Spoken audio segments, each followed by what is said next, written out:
ஸ்ரீ அக்னி புராணம் 26ஆம் பகுதி. பிராயச்சித்த விரதங்கள்.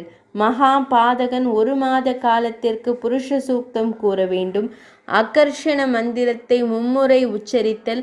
வாயு யமனுக்கு உண்டான மந்திரங்கள். அவற்றை உச்சரித்தலால் சாதாரண குற்றங்களிலிருந்து ஒருவன் விடுபடலாம்.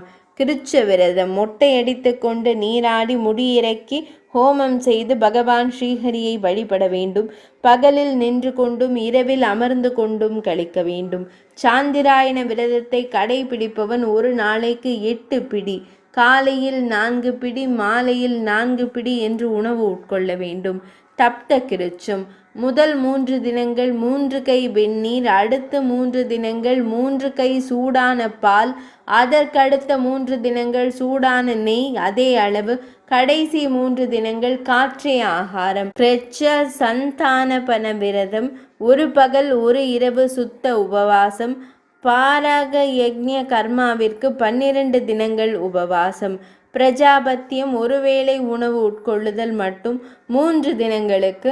கிருச்ச விரதம் ஒரு பிராமணன் மேற்கொள்வதை விட சத்திரியன் 1 மாதம் குறைவாகவும் வைசியன் 2 மாதங்கள் குறைவாகவும் விரதம் மேற்கொள்ள வேண்டும். பல கிருச்சத்திற்கு 1 மாத காலம் பழ உணவு மட்டும். ஸ்ரீ கிருச்சத்திற்கு பேயத்தி பழம் மட்டும் உணவு. பத்மாக்ஷம். 1 மாத காலம் நெல்லிக்காய் மட்டும் உணவு. புஷ்ப கிருச்சத்திற்கு மலர்கள், பத்திர கிருச்சத்திற்கு இலைகள், மூல கிருச்சத்திற்கு மலர், தோய கிருச்சத்திற்கு நீர் ஆகாரம். இவற்றை தனியாகவோ தயிர் அல்லது மோர் கலந்தோ உட்கொள்ளலாம். வாயல்யம் என்ற பிராயச்சித்தம். எல்லா பாபங்களையும் நசிக்க செய்யும் 1 மாத காலம் நாளொன்றுக்கு 1 பிடி அன்னம். கிருச்சம் ஆக்னேயம். 12 தினங்கள் 1 கையளவு நல்லெண்ணெய் உட்கொள்ள வேண்டும். பாபங்களை விலக்கிக் கொள்ளவும் செல்வம் பெறவும் மரணத்திற்கு பின் விண்ணுலகு அடையவும் ஒருவன் கிருச்ச விரதம் மேற்கொள்ளலாம்.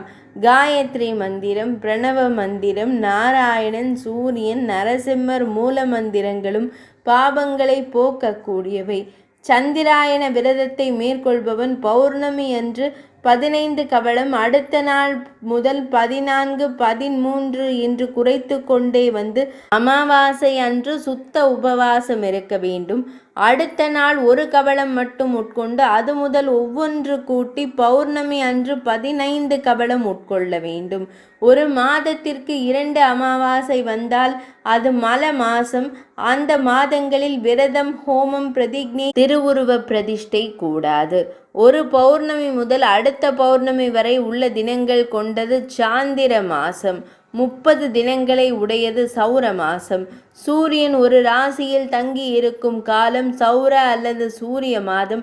27 தினங்களை கொண்டது நட்சத்திர மாதம் எனப்படும். விரத காலத்தில் தரையில் உறங்க வேண்டும். ஜபங்களை விடாமல் செய்ய வேண்டும். பிராமணர்களுக்கு தட்சிணை தானம் தர வேண்டும். பசு, சந்தனக்கட்டை, பாத்திரங்கள், நிலம், குடை, படுக்கை போன்றவை தான பொருள்களாகும். 26ஆம் அத்தியாயம் இனிதே நிறைவடைந்தது.